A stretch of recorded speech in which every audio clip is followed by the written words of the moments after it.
step forward from the spring until now? Just what's gone into that? Just a lot more comfortable in the playbook, time to really study and get to know the guys I'm playing with. I'm a lot more comfortable now. So, yeah. Well, a lot of different guys have been working in on the interior of that offensive line. Just what's that been like? It's very competitive. I like it. It's a very competitive O-line room as a whole, so it's pushing everybody to get better. For you, what was the conversation like with Coach Paulsa at the end of spring, and how do you feel like you really improved over the course of the summer?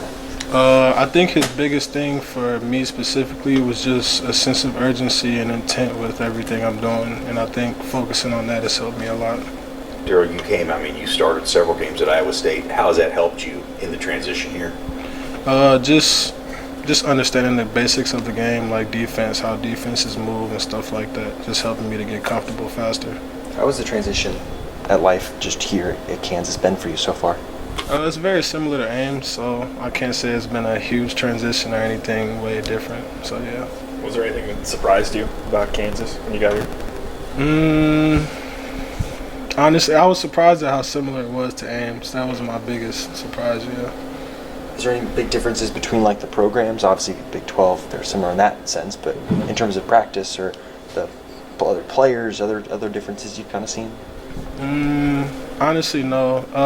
The team as a whole is kind of different. There's a few more characters on this team, but as far as like culture and structure and everything, it's basically the same. And for you, when you feel like you're out there on the field playing guard, what do you feel like you're bringing to the offensive line room?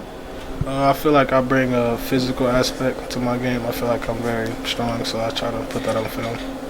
When there's a center competition going on, what changes for you when there's different guys at that position, communication-wise, or if anything changes?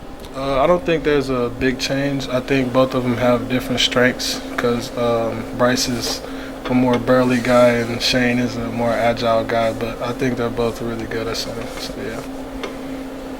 For you, I can't remember, did you ever rotate very much at Iowa State? I rotated this last year before I transferred. Is that something that helps you get used to it if there is like a rotation at guard? We've just talked to Coach Paulson. He said that's something that might happen. Do you think that's something that could help you knowing how to jump right into the game and know what it takes? Yeah. Last year it was a change for me because before I had just been taking all the reps at guard. So yeah, I think it'll help me a lot this year.